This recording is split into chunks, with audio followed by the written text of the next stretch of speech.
우리 한번 옆 사람을 우리 축복하며 우리 고백합시다. 하나님께로부터 난 의로 삽시다. 네, 한 번 더 고백합시다. 하나님께서는 당신과 끝까지 함께 하십니다. 아멘. 저와 여러분이 우리의 인생은 한계투성이고 사실은 모순투성이고 또 문제투성이죠. 그럼에도 불구하고 우리에게 하나님께서 끝까지 믿으라, 끝까지 기다려라, 끝까지 함께 하겠다라고 말씀하신 이유는 결국 하나님의 방법으로 된다라는 뜻입니다. 우리가 하나님의 방법을 모를 때는 내 마음대로 다 해놓고요, 하나님 어떻게 할까요? 이렇게 하거든요. 근데 진짜 하나님의 방법을 알면요, 하지 않고서도 응답 받습니다. 싸움 중에는요, 서로 붙어가지고요, 내가 이기냐 네가 이기냐 경쟁하죠. 또 싸워서 이기거든요. 하나님이 주시는 싸움은요, 싸우지도 않고 이기는 비밀이요, 승리하는 비밀인 줄 확신합니다. 그래서 우리는 싸우고 우리는 쟁취하고 경쟁해서 가져오는 그런 신앙생활이 아닙니다. 이미 싸우기도 전에 승리한 싸움에 기치를 드는 자요, 이미 승리한 싸움에 깃발을 들은 자요, 이미 승리한 싸움에 대로를 수청하는 자인 줄 확신합니다. 거기에 어떻게 보면 체질이 돼야 돼요. 우리가 알다시피 우리 모두에게는요 다 영적 문제가 있거든요. 사람은요 영적 문제가 있어요. 우리가 개와 고양이가 아니기 때문에 개하고 고양이는 영적 문제가 없습니다. 그들에게는 그냥 본능의 문제만 남아있을 뿐이죠. 인간은요 영적인 존재이기 때문에 영적인 문제가 있어요. 이 영적인 문제를요, 만약에 우리가 눈에 보이는 혈과 육의 육신 싸움을 하면 어떻게 될까요? 하면 할수록요 힘 빠집니다. 영적인 문제인데도 불구하고요 육신 싸움을 하잖아요. 하면 할수록요 힘 빠져요. 지칩니다. 지치기만 합니까? 이제는 나중에는요 포기하게 돼버려요. 왜냐? 영적인 싸움인데, 영적인 문제인데요 육신 싸움 하니까요. 그래서 우리에게요 에베소서 6장 12절에 영적 문제이기 때문에 영적 싸움 하라고 말씀하신 겁니다.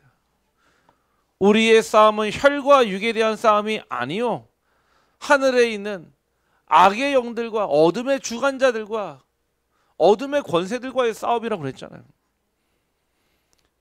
영적인 문제는요 영적 싸움해야 됩니다. 영적 싸움은요 하면 할수록 힘납니다. 아멘. 여러분 영적 싸움 하면 있잖아요, 하면 할수록요 하나님이 힘을 주세요. 육신 싸움을 하면 할수록 힘 빠지잖아요. 영적 싸움을 하면 할수록 힘나요. 지난주 잠깐 제가 간증 드렸잖아요.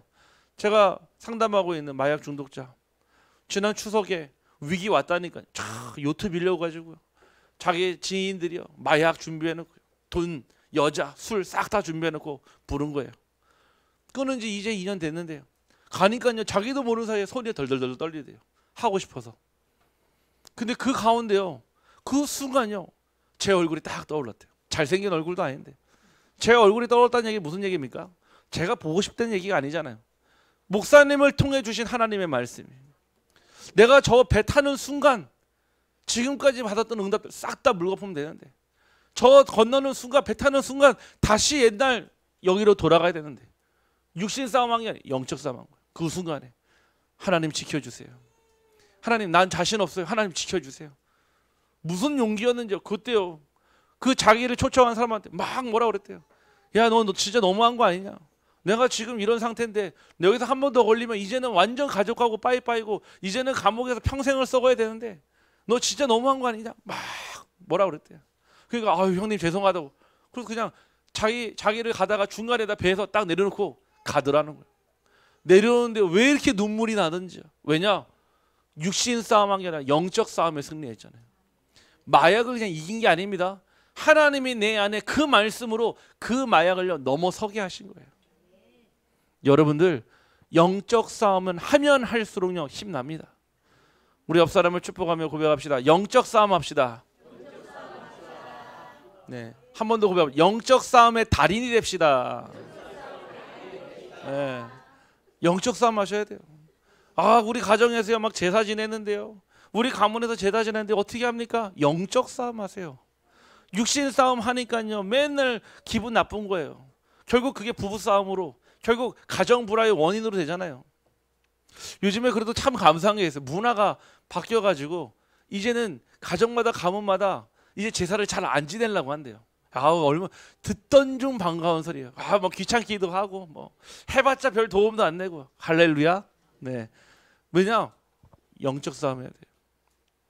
예전에 제가 어떤 고등학교 영어 선생님을 만났는데요. 이분이요 항상 고민이 뭐냐? 시댁이야, 시댁.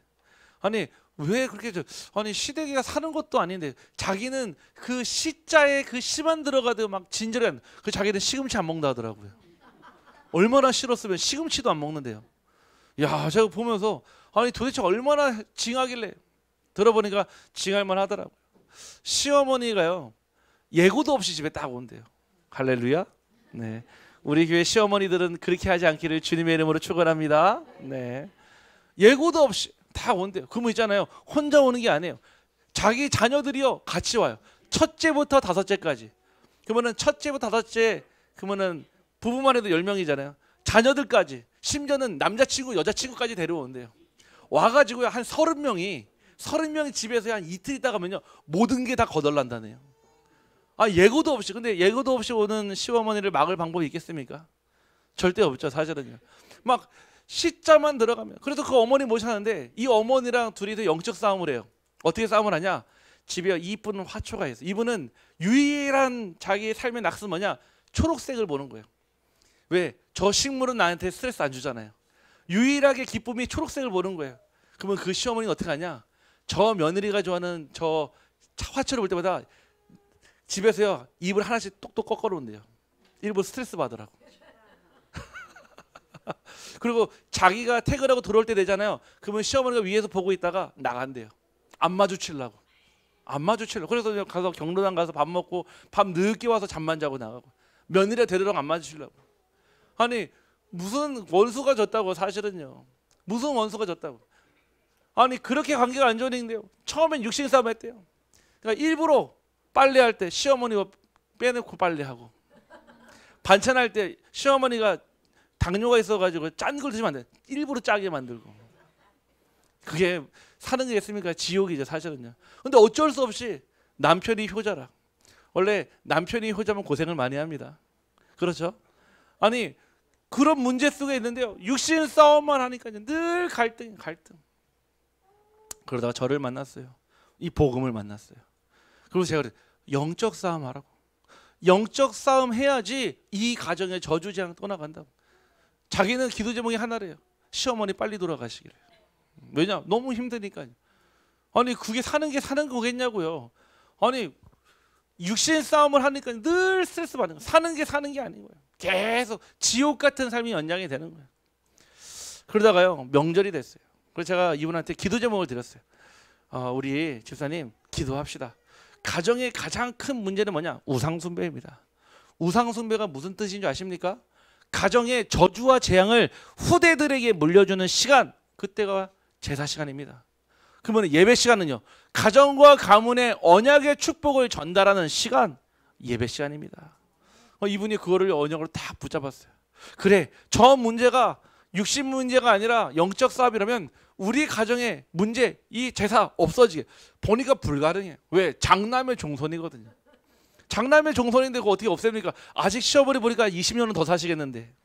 불가능하잖아요 사실은요. 그런데요 그날 제가 기억합니다. 명절이 돼 전날에 비가 많이 왔어요. 한 4, 5년 전에요. 비가 많이 와가지고요 제사를 지내야 되는데 이 어머니가요 갑자기 며느리를 불러가지고 야 올해부터는 제사 지내지 말자 그런 거예요. 갑자기요 뜬금없이 그냥 성묘 가가지고 그냥 그걸로 그냥 하자 이렇게 얘기가 된 거예요. 그래서 명절날 가는데요 비가 호수같이 와가지고요 이거를 성묘하는 것도 아니고 그냥 대충 뿌려버리고 그냥 왔다네요. 대충 뿌려버리고 왔대요. 네. 그래서 그 얘기를 하는 거예요. 목사님 우연의 일치인 거죠. 우연의 일치가 아니에요. 하나님이 그날 밤에 영적 싸움하는 가운데 제사가요 딱 멈춰버린 거예요. 그 다음에 명절 됐는데요 없어졌어요. 예배가 없어졌어요. 할렐루야. 육신 싸움 하려면요 그럼 시어머니랑 머리 끄내가 자꾸 싸웁니까? 그 요양병원 보내면 끝냅니까? 아니잖아요. 여러분들 기억하십시오. 영적 문제는 영적 싸움할 때 사라지는 줄 확신합니다. 그러니까 육신 싸움하지 마세요. 하면 할수록 여러분 불리합니다. 오히려 그 문제로 인해서 나중에요 더 큰 상처가 남아요. 우리의 싸움은 혈과 육에 대한 싸움이 아니요 눈에 보이지 않는 악의 영들과 어둠의 주관자들과 세상의 권세자들과의 싸움인 줄 확신합니다. 그래서 여러분들에게 주셨어요. 무엇을요? 구원의 투구. 나는 구원받은 하나님의 자녀. 그 확신이요 여러분의 머리를 보호하는 구원의 투구예요. 우리에게는요 중요한 심장이 있어요. 왜? 심장에서 모든 피와 혈액과 영양분을요 몸속으로 다 공급해 주잖아요. 의의 호심경. 오늘 의했잖아요. 하나님으로부터 난 의. 하나님이 주신 축복. 그걸로 나의 심장을 가리고요. 허리춤 붙들어 매고 싸울 겁니까? 진리의 허리띠를 꽉 쫓매면서요 나를요 중심을 딱 잡도록 복음의 평안의 신발로요 어디를 가든지요 평안을 누리고 샬롬 평안할지어다. 그러면서요 사단은 여러분들에게요 의심에 불심에 불화살들을 계속 쏘는데 뭘로 막습니까? 믿음의 방패로. 우리에게 주신 유일한 공격 무기 어택 성령의 말씀의 검으로 주 예수 이름으로 명하노니 사탄은 귀신은 떠나갈지어다. 여러분에게 주신 거예요. 영적 싸움의 방법이에요. 나머지는 뭐 하면 됩니까? 양보하세요. 예전에 광고에 나왔잖아요. 먹지 마시고 피부에 양보하세요 그랬잖아요. 여러분들 그 나머지 육신적인 거는 양보하세요. 아유 목사님 그거 어떻게 양보합니까? 내가 그거 만들려고 얼마나 노력했는데요. 그거 쌓으려고 얼마나 내가 노력했는데. 아니에요. 그것 때문에 안 되는 거예요. 여러분들이 놓지 못하는 양보하지 못하는 그것 때문에 지금 응답이 없는 거예요. 내 것을 내려놓는 순간 하나님은 그 손에 하나님의 응답을 더하실 줄 확신합니다. 그래서 이번에 우리 집중훈련이 중요합니다. 3가지. 뭐 하십니까? 나를 살려라. 여러분 자신이 먼저 살아야 돼요. 아유 내 남편 어떻게 하면 아니요. 여러분 자신이 먼저 살아야 돼요. 우리의 자녀는 어떻게 하면 아니요. 내가 먼저 살아야 돼요. 내가 살지 않고 어떻게 다른 삶을 살립니까?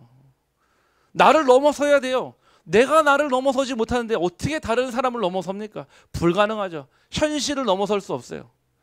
히브리서 11장 38절 말씀에 믿음의 사람들은요 세상이 감당하지 못했다고 그랬어요. 세상이 감당하지 못하는 사람 어떤 사람입니까? 믿음으로 모든 것을 뛰어넘는 사람입니다. 마지막 3번째 결국 남겨야 될 것은 오직 복음이에요. 그럼 여러분의 인생을요 진짜 오직 복음의 작품으로 바꾸길 원하십니다. 여러분의 인생을요 진짜 하나님의 유일한 영원한 기업이요 유산이요 작품으로 남겨야 돼요. 그러면 누가 봅니까? 여러분들의 후대가, 여러분들의 주변이, 여러분들의 삶이 여러분을 통해 이 복을 받게 하실 줄 확신합니다. 그래서 오늘 말씀이요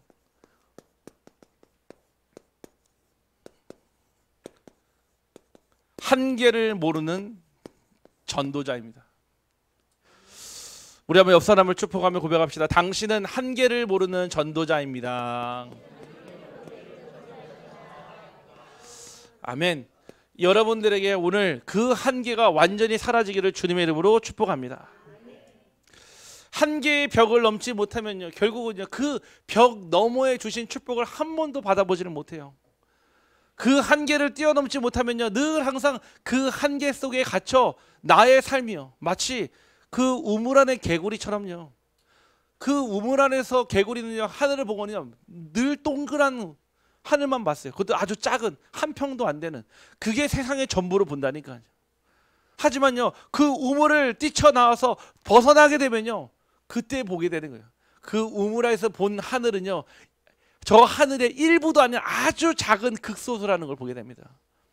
여러분들이요 여러분 자신을요 초월할 때요 현장을 초월할 때요 현실을 초월할 때 하나님이 주신 현장을 보게 하실 줄 확신합니다. 그래서 사람들은요 누구나 한계에 갇힙니다. 어떤 한계요? 능력의 한계에 갇힌다고 그랬잖아요. 나는 가지고 있지 않은데, 나는 배우지 못했는데, 나는 할 수 없는데. 우리는요 늘 항상 능력의 한계를 가지고 있어요. 능력의 한계를 가지고 있으니까요 무엇합니까? 늘 불안한 존재가 되는 거예요. 나는 못하니까요. 늘 불안하는 거예요. 불안만 합니까? 긴장하고 있죠. 왜? 자꾸 내 것을 찾아야 되니까요. 여러분들이요, 내가 내 인생을 책임진다 하면요, 이 얼마나 사실은 가장 불안합니까? 내 인생을, 심지어는 내 자녀 인생도 내가 책임지려고 해요. 심지어는요, 내 주변에 있는 사람들의 인생도 내가 책임지려고 합니다. 아무리 노력해도 되지 않고요, 아무리 기도해도 변하지 않는 것처럼 느끼는 이유는요, 능력의 한계를 만나기 때문에 그렇습니다. 그것만 그렇습니까? 아니죠. 태어나 보니 환경의 한계를 만나게 됩니다. 태어나는데 우리가 부모를 선택할 수 있습니까? 아니, 태어났는데 우리가 자녀를 선택할 수 있겠느냐고요. 아니, 태어났는데 내가 살아온 이 나라, 이 배경, 이 민족, 우리의 환경은요, 이미 고정되어 있는 것이 너무나 많아요. 결국은요, 능력과 환경의 한계, 더 큰 영적인 한계 속에 우리는 갇혀 살아갑니다. 그래서 이 한계에 갇혀 있으니까요, 늘 항상 능력과 환경과 영적인 탓을 할 수밖에 없는 거예요. 다른 사람 탓하거나 자기 탓하거나. 그래서 오늘 말씀을 통해서 우리에게 무엇을 주셨습니까? 이 한계를 뛰어넘는 로마서 1장 16절에 그 말씀을 주셨거든요. 내가 복음을 부끄러워하지 아니하노니 이 복음은 모든 믿는 자에게 구원을 주시는 하나님의 능력이 됨이라. 먼저는 유대인에게요, 그리고 헬라인에게로다. 아멘. 우리에게 하나님의 능력을 주신대요. 구원에 이르는 하나님의 능력이 여러분에게 있는 줄 확신합니다. 그래서 복음의 사람은요, 할 수 있다가 아닙니다. 하나님이 하신다입니다. 할 수 있다가 아니야. 하나님이 하실 수 있다, 하신다, 이 말입니다. 여러분들이요, 하나님이 하실 때 그 믿음으로 이 한계를 뛰어넘을 수 있는 줄 확신합니다. 그게 필요해요. 아, 전에는요, 내가 할 수 있다 착각했어요. 내가 해야만 한다 생각했어요. 진짜 복음 속에 언약 깨달으니까요, 아, 하나님이 하시는 거예요. 다만 우리는 그 일에 쓰임 받을 뿐입니다. 우리 한번 옆 사람을 축복합시다. 당신은 빗자루입니다. 아시죠? 빗자루. 네. 청소 빗자루가 합니까? 청소부가 합니까? 청소부가 하죠. 그럼 빗자루도 억울하다 할 거 아니에요.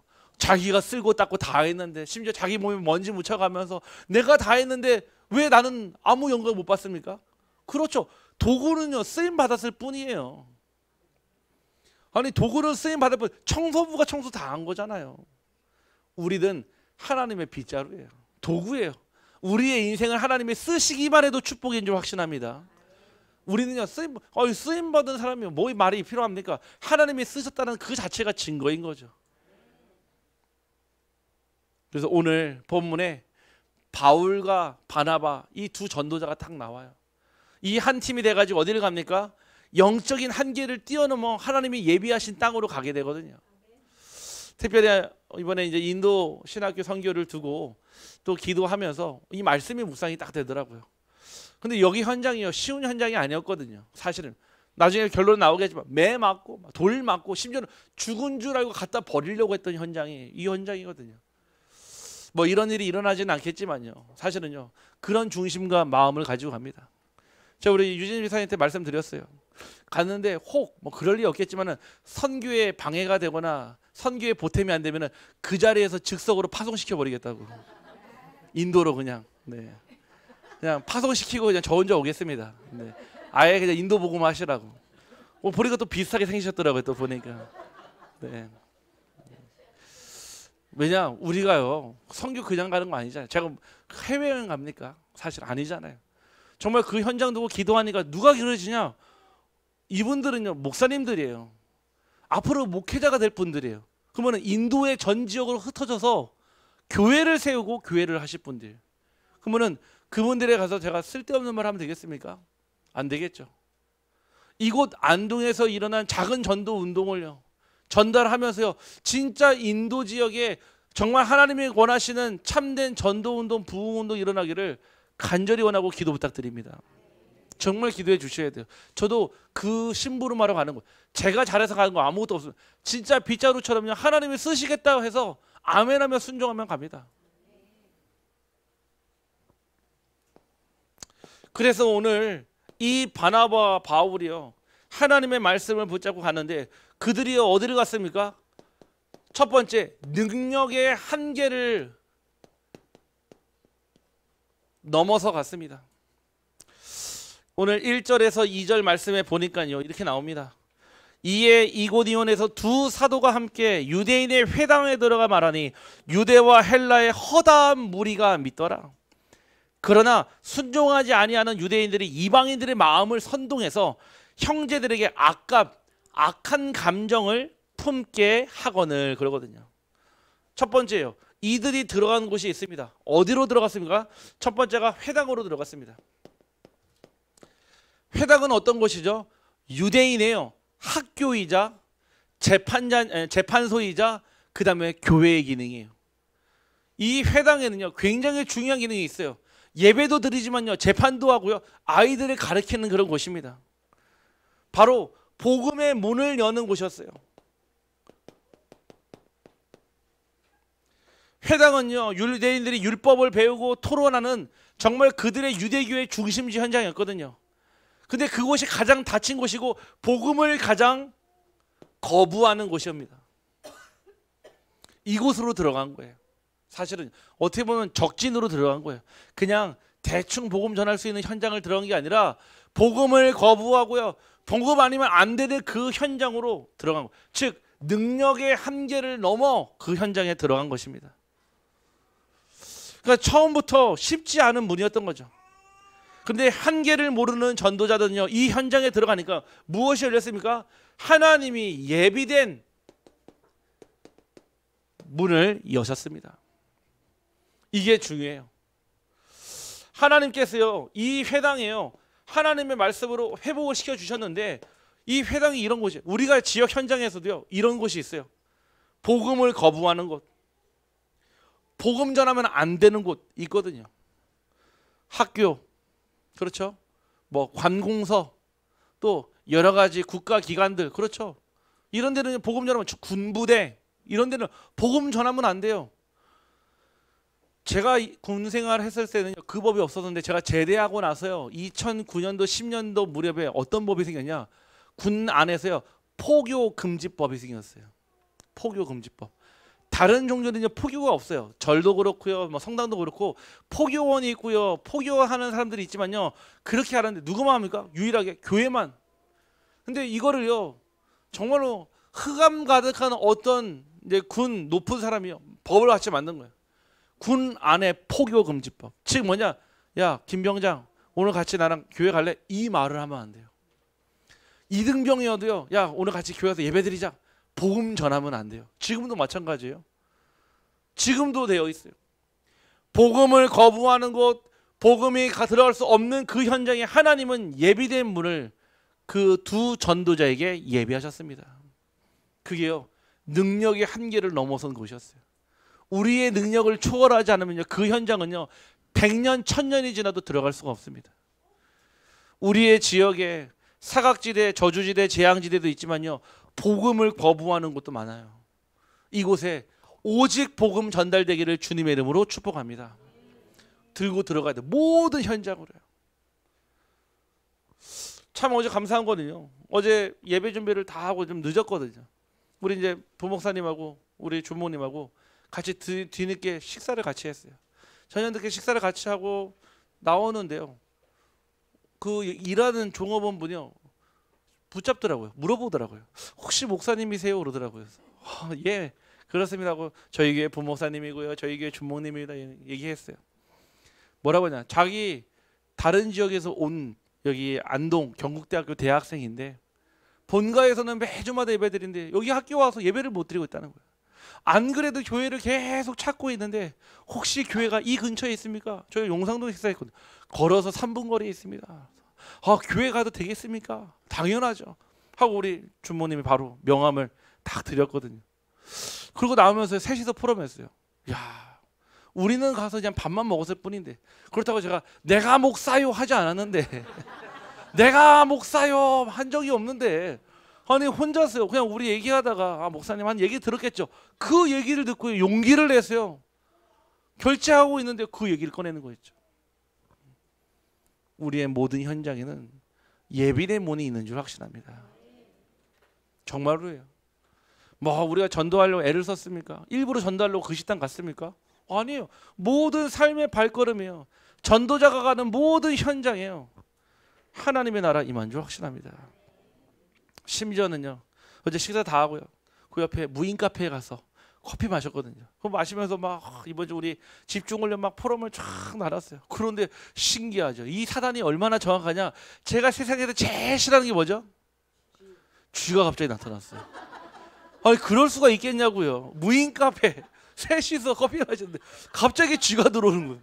쥐가. 제가 너무 당황이 돼가지고, 야, 이 사단이 이 포럼하는 것도 싫어하는구나.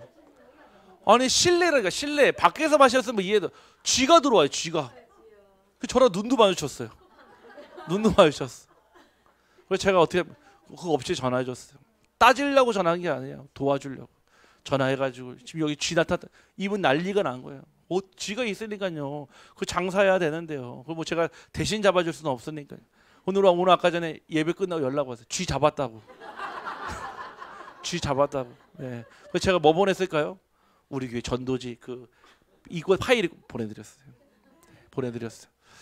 모르겠습니다. 하나님 어떤 만남이 있는지, 왜 쥐를 보내주셨는지. 네. 이유는 모르겠지만요. 그 쥐가 예비된 문인지 어떻게 압니까? 네. 우리는요 몰라요. 우리의 주변에 하나님이 어떤 예비된 문을 예셨는지. 영의 눈, 육의 눈을 보면요 그냥 쥐예요, 쥐. 아니 하나님이요 우리의 모든 삶이요 복음을 거부하는 거, 복음을 싫어하는 거, 복음을 전하지 않는 곳에 반드시 복음 들의 곳을 예비하신 줄 확신합니다. 이 현장 속에서 무엇을 주셨냐면은, 하나님이요 두 번째 현장이 있어요. 거기가 어디냐? 서원입니다. 사도행전 19장 9절 말씀에 나오는데요, 에베소에서 바울이 제자들을 따로 세워 말씀을 강론하던 것이요 서원이에요. 서원은 어떤 것입니까? 그냥 말씀만 전달하는 강의실이 아니라 복음의 전도 제자를 세우는 시스템이 있었다, 이 얘기입니다. 저는요 지금으로 따지면요 서원이 어디 있습니까? 있어요. 하나님 우리 교회에 계속 붙이세요. 지난달에 우리 셀라 화실 오픈했잖아요. 지금 여기에서 뭐 하냐면요, 그림만은 그리는 게 아니고요, 신기하게 다민족 아이들이 와가지고요 그림 그리면서요 마음의 힐링이 되면서요 거기에서 계속 매주마다 말씀 운동이 일어나고 있어요. 우리 집사님이요 그 힘든데도 사실은 어떻게 보면 돈도 절대 안 되는 애들이거든. 사실은요 정말 무료 봉사에 가까운 아이들을요 계속 불러다가요 그림 알려주고요 말씀 전달해주고요. 애들이 얼마나 좋아하냐면, 지난 명절 때요, 아니 이 아이들은 고향이 없잖아요. 다 어디 와있냐? 셀라 화실에 와 있는 거예요. 명절에도 오겠다고 막 연락이 오고요. 참 감사하죠. 거기가 서원이에요. 또 감사하게도 이번에 학원, 우리 김인정 원사님 영어 학원 계약했거든요. 그 현장이요 이미 하나님이요 복음의 전도 제자를 세울 서원을 우리 현장에 다 준비하셨어요. 또 감사하게 우리 강강의 장로님, 이옥자 권사님이요 금요일날 1층에 있는 엄청나게 큰 미용실 계약하셨다고. 할렐루야. 네, 이거는요 사업의 확장을 얘기하는 게 아니에요. 2층에 미용실이 있으면요 오실 수 있는 분이 사실은 제한이 돼요. 다리 아프신 분들은요 못 올라, 포기해야 돼. 포기. 가고 싶어도요. 권사님이 사실은 큰 결단하시고 1층으로 내려오셨어요. 가면 더 바빠지고 힘들 텐데도 불구하고 정말 옹천 북후 살려야 되니까요. 거기가 서원이에요. 무슨 말인지 아시겠죠? 우리의 지역 곳곳의 현장에서요 삶과 함께 전도 제자를 세울 서원에서 말씀 운동, 제자 운동 일어나기를 주님의 이름으로 축복합니다. 그래서 이거는요 그냥 한순간에요 그냥 복음만 전하고 끝나는 것이 아니라, 복음의 능력으로 무엇하는 것입니까? 지속적으로 재생산이 되어지는 현장이 바로 서원입니다. 왜요? 제자예요. 결국 우리는 제자를 향해 갑니다. 허다한 무리도 믿었어요. 근데 그 무리는요 결국 무리로 사라집니다. 제자는요 핍박 와도요 더 강해지고요, 위기 오면요 더 빛을 발합니다. 우리 빛으로 교회는 전도제자의 교회요, 전도교회의 산실인 줄 확신합니다. 그래서 우리는 많이 모이고가 중요한 게 아니에요. 적게 모여도 상관없어요. 제자만 있다면요. 아멘. 저는요 이번에 인도 왜 갑니까? 허다한 무리를 만나러 가는 게 아닙니다. 그 가운데 인도 복음할 제자를 찾아서. 마지막 세 번째 현장 어디입니까? 저자예요. 저자가 어디냐? 말 그대로 길가예요. 길가. 시장이 될 수도 있고요, 노점이 될 수도 있고요, 한마디로 우리의 삶이 머무는 곳입니다. 여러분의 삶으로 복음을 전하는 곳인데, 회당에서 복음을 선포하고 두란노 서원에서 제자를 세우고요, 결국 시장에서 광장에서 사람의 삶 가운데서 무엇을 했습니까? 이 복음을요 흘려 보냈습니다. 여러분의 삶에서요 이 복음을 여러분들이 있는 시장에서 광장에서 흘려 보내기를 주님의 이름으로 축복합니다. 아니 똑같이 일을 하세요. 똑같이요 떡 만들고요, 또 야채 팔고요, 일을 하시라니까요. 다만 무엇을 위해서요? 이 복음을 위해서요. 복음을 흘려 보내는 곳이에요. 여러분의 삶 속입니다. 직장입니다. 현장이에요.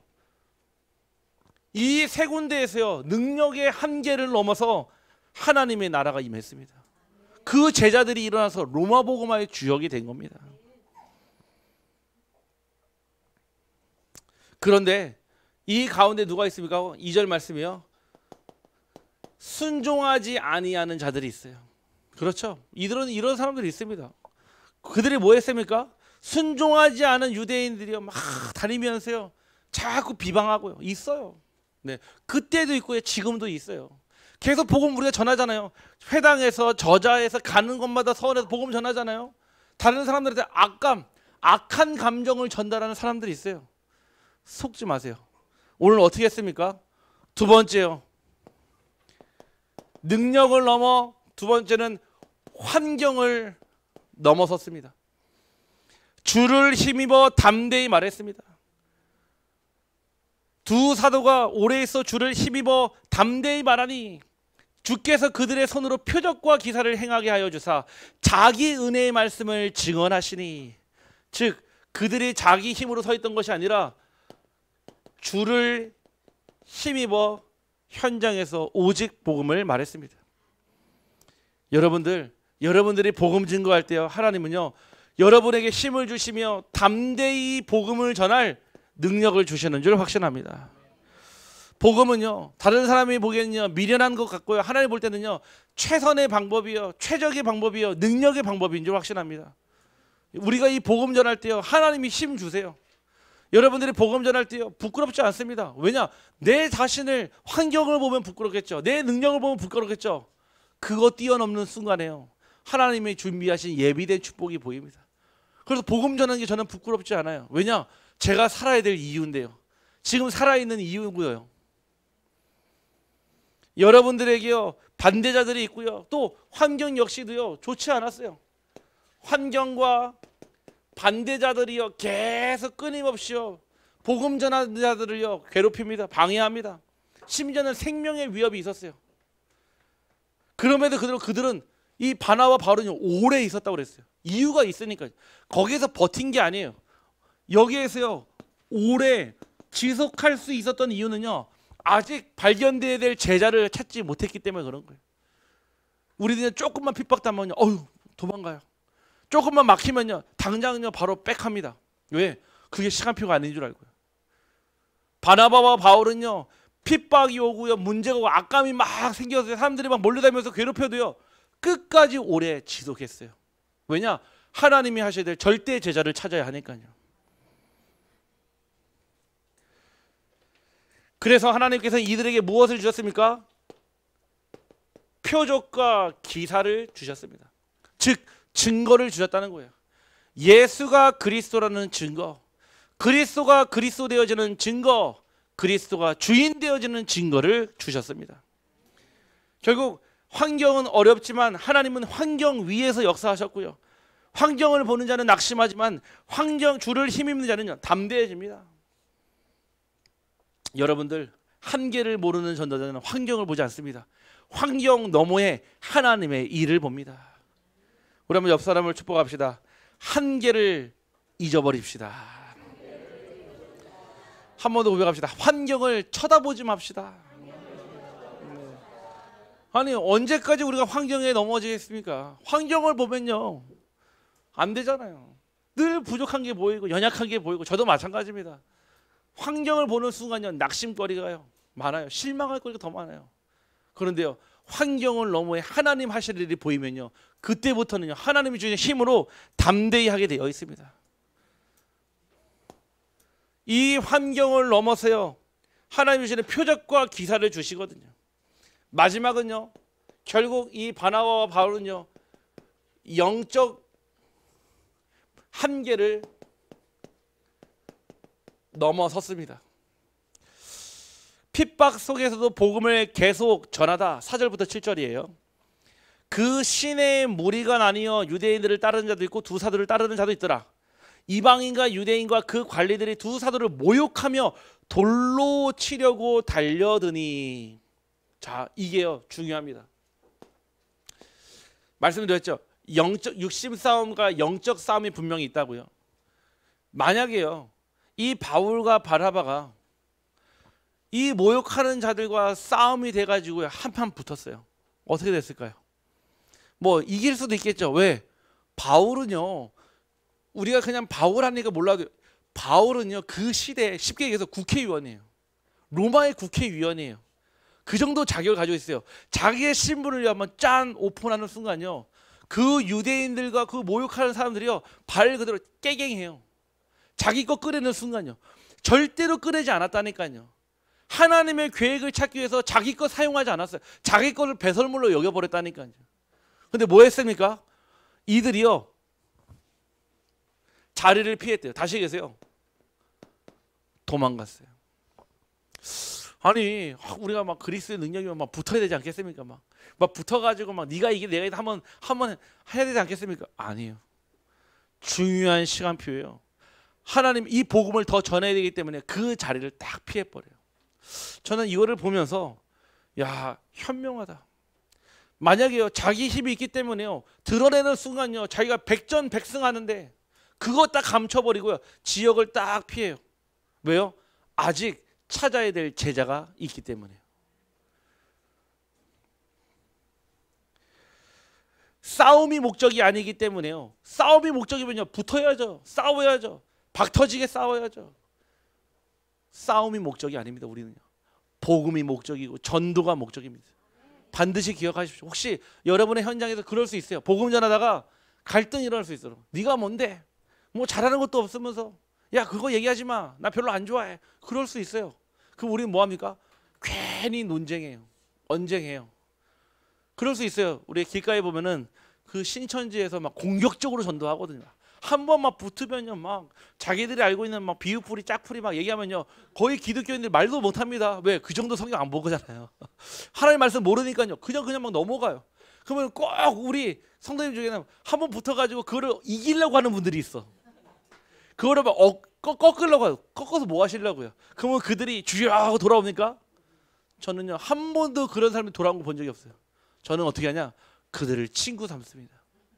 친구 삼아요. 그래서 저는 지금도 저랑 연락하는 뭐 베스트 프렌드 정도는 아니지만은 주기적으로 연락하는 무속인도 있어요. 네. 아유 목사님 명절 잘 보내세요. 아유 네 보살님 명절 잘 보내세요. 정말로요. 네. 항상 전화 오면은 아유 목사님 공주에 오시면 꼭 연락 주세요. 칼국수가 그렇대요. 아 예. 무속인. 네. 아무 상관없어요. 왜요? 이미 이긴 싸움. 살리는 게 중요한 거죠. 제가 그 무속인이랑 대립해서 뭐 할 건데요? 그렇잖아요. 살려야 되니까. 그래서 그 자녀를 저한테 부탁하더라니까. 그래서 그 자녀 이름도 얘기했잖아요. 박권정. 왜 박권정이냐? 이 아이를 낳았는데 아빠가 누군지 몰라. 박씨, 권씨, 정씨. 그래서 이름을 박권정이라 줬어요. 박권정. 네. 그럴 수 있겠냐고. 진짜로요. 이름 얘기하잖아요. 아니 그 아들요 저한테 부탁하더라고요. 그래서 복음 전하고 영접하고요. 네, 영적인 세계 안다니까요. 여러분들 도망간 거는요 창피한 게 아니에요. 아 내가 그래도 남자인데, 중직자인데, 내 장로인데 붙어가지고 그 혈기로 베드로가 뭐 했습니까? 예수님 잡혀가야 되는데요, 그 혈기를 이기지 못하고 그 붙잡으러 온 노예 말고의 귀를 잘라버리잖아요. 인본주의 대가가 돼버리는 거예요. 그 예수님 맞겠다. 결국은요, 여종이 얘기하는 그 말에도 3번이나 부인하면서요, 사실은 우리가 가진 혈기와 분노로는요, 이 복음을 전할 수가 없어요. 정말로 살린다면요, 강함은요, 부드러움이요, 강함을 이기는 법입니다. 아멘. 여러분들 복음 전할 때요, 막 여러분을 핍박한다, 같이 싸우지 마세요. 인정해주고요, 그 자리를 피하세요. 아멘. 왜냐? 그게 현명. 우리는 싸움이 목적이 아니잖아요. 복음을 전하고 제자를 찾는 게 목적이기 때문에 그렇습니다. 예전에 유명한 깡패에서 목사가 되신 분이 있어요. 근데 그분이 어느 날 이렇게 고갯길을 이렇게 쭉 올라오다가 밑에서 어떤 분이 막 술 이만큼 취해가지고 보자마자 막 시비 걸면서요, 막 싸운 거예요. 막 때린 거예요. 막. 그때요, 이 목사님이요, 다 맞고 나서요, 이분이 물어봤대요. 다 때렸습니까? 얘기하니까 왜요? 하니까 내가 목사인데 구원은 내가 받고 복은 당신이 받습니다. 얘기하더라고요. 그분이 누구냐? 김익두 목사님이야. 초창기 우리나라 부흥사에 가장 큰 역할을 했다. 아마 이분이 구원 안 받아서 그 자리에서 그날 죽었겠죠. 유명한 분이라. 당신이 김익두 목사야. 이 자리면 벌벌벌 떠는 거예요. 구원은 내가 받고 복은 네가 받았다. 왜 그렇습니까? 영적인 힘이 그래요. 여러분들이 영적인 힘으로 싸운다고요? 여러분들이 깔고 뭉갠다고요? 아니, 나중에는 복음에 더 큰 방해물 됩니다. 살려주고 도와주고 끌어주고 땡겨주고 밀어주고 함께하는 것, 우리 전도여정이 꼭 필요할 줄을 확신합니다. 그래서 두려워서가 아니라 다음 복음의 현장으로 가야 하기 때문에 그렇습니다. 한계처럼 보이는 순간에 또 그들은요, 이 바나바 바울은 또 복음 전했거든요. 한계를 모르는 전도자는요, 고난 속에서도 복음을 붙잡고요, 핍박 속에서도 다른 다음 현장을 향해서 나아갑니다. 여러분, 그 현장이 끝이 아닙니다. 다음 현장이 있기 때문에요, 여러분 육신 싸움 하지 말라는 거예요.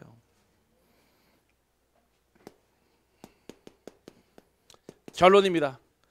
자, 그래서 이 바울과 바나바가요, 능력의 한계, 환경의 한계, 영적 한계를 모두 넘어섰어요. 왜냐? 그들은 오직 복음을 가졌으니까요. 그래서 이 복음은요, 단순한 이야기와 지식과 교리가 아니라 하나님이 나와 함께 한다는 사실을 붙잡기를 간절히 소원합니다. 빌립보서 4장 13절 말씀에 내게 능력 주시는 자 안에서 내가 모든 것을 할 수 있느니라. 우리가 내 힘으로는 할 수 없지만요, 하나님이 힘 주실 때, 그리스도 안에 있을 때 불가능을 가능으로 바꾸게 하실 줄 확신합니다. 복음은요, 나의 한계를 무너뜨리고요, 나를 다시 현장으로 세우는 하나님의 능력입니다. 우리는 그걸로 살아가는 거예요. 한 주간 여러분들 내일부터 또 시작되겠죠. 직장 생활 시작되고요, 또 여러분들의 삶에 또 가정에 또 시작되겠죠. 기억하십시오. 나의 의가 아닌 하나님께로부터 난 의로 살아가는 존재로, 이제는 나의 한계를요 초월해야 돼요. 능력의 한계, 환경의 한계, 영적인 한계를 뛰어넘어서 하나님 나에게 예비하신 그 현장 가기를 간절히 소원합니다. 잠언서 16장 3절 말씀이에요. 너의 행사를 여호와께 맡기라. 그리하면 네가 경영하는 것이 이루어지리라. 여러분들, 여러분의 행사를요 다 주님께 맡기세요. 전도자 바울과 바나바는요 모든 것을 하나님께 맡겼어요. 심지어는요, 예수님 제자들에게, 70인 제자들에게 전대도, 지갑도, 심지어는 신발도, 옷도 챙기지 말라고 그랬어요. 아까 우리 유진 목사님 저 만났는데 그러더라고요. 목사님 말씀 붙잡고 지갑도 안 가져왔습니다 그러더라고요. 카드도 안 가져왔습니다 그러더라고요. 네, 라면만 10개 가져왔다 하시더라고요. 라면만. 네. 네, 말씀 그대로 하시더라고요. 저도 다 놓고 가려고요. 그냥 빈몸으로 가죠 뭐. 무슨 뜻입니까? 세상 것 의지하지 말라는 거예요. 여러분들이 세상 것 의지하는 순간요, 하나님의 능력이 사라져요. 여러분들이 하나님의 능력을 의지하는 순간요, 하나님의 능력이요 300% 전도자와 함께합니다. 이 일에 증인돼야 돼요. 저는 내년에 참 기대가 되어져요. 우리 교회 올해 한 해 막 참 많은 응답 받지 않았습니까? 우리 응답하신 하나님께 감사와 영광의 박수 돌리겠습니다. 네, 얼마나 감사하죠. 아니 1년 지난 게 아니라 제 마음에 한 10년 지난 것 같아요. 네. 우리 성도님 원래부터 아시던 분 같아요. 원래부터 너무 감사한 거 있죠. 우리가요, 우리를 넘어서 가야 될 현장이 있어요. 지금도 현장에는요, 어제 그 대학생처럼요, 예배를 사모하는 사람 기다리고 있어요. 예수님을 사모하고 그 그리스도를 듣기를 원하는 자들이 누구를요? 여러분들을 기다리고 있습니다. 그러면은 어떻게 해야 됩니까? 우리가요, 이제는요, 둘씩 짝지어서 서원으로, 회당으로, 저자로 들어갈 겁니다. 이제는요, 그냥 이유가 없습니다. 왜냐? 그게 살아야 될 이유가 맞다면요, 생명 걸어야 되는 게 맞는 거잖아요. 우리 사랑하는 우리 모든 성도님들이 이 축복 누리기를 주님의 이름으로 축복합니다. 한 번 더 우리 옆 사람을 고백합시다. 나는 한계를 모르는 전도자입니다. 한 번 더 고백합시다. 주님이 내 안에 계시기 때문입니다. 네, 한계를 모르는 전도자들이 모든 현장을 정복하기를 주님의 이름으로 축복합니다. 하나님 감사합니다. 하나님 오늘 우리에게 한계를 모르는 전도자로 우리를 불러주시고, 하나님 가는 곳마다 거기서 복음을 전하라고 하셨던 그 현장에서 오직 복음만 전하는 저희들 되게 하여 주옵소서. 하나님 영적인 문제를 두고 육신 싸움하지 않게 하시고, 하나님 영적 싸움하여서 구원의 투구와 의의 호심경과 진리의 허리띠를 가지고 복음의 평안의 신발을 신고 믿음의 방패와 성령과 말씀의 검으로 24 하나님과 소통되어지는 영적 군사가 되게 하여 주시옵소서. 하나님 반드시 예비된 문이 있고 예비된 길이 있기 때문에 그곳을 기도하며 사모하며 하나님 주시는 현장을 가게 하여 주옵소서. 예수 그리스도 이름으로 기도하옵나이다.